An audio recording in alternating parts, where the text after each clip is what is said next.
তবে করবে। সেখানে পলিটিক্যাল পার্টিসরাও অনেক বেশি অপরচুনিটি পেয়ে যায় ফর নেপোটিজম অ্যান্ড করাপশন।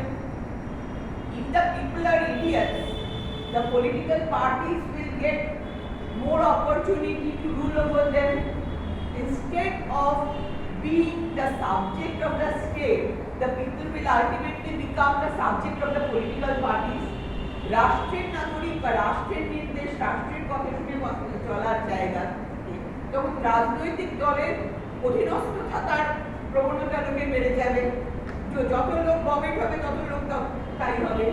আর যখন লোক কোয়ালিটি থাকবে নিজে, they can defy the political parties, তারা তখন রাজনৈতিক দলকে বলতে পারবে তোর কথা শুনবো কেন, আমি কোথায় ভোট দেবো সেটা আমি ঠিক করবো, তোমার কথা আমি কেন শুনবো, because I have my job, I have my qualities, I can go anywhere in the world।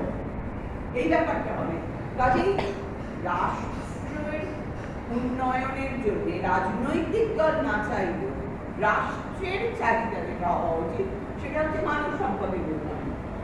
The state, any state should always try to develop the quality of its people for becoming strong country, for becoming powerful country।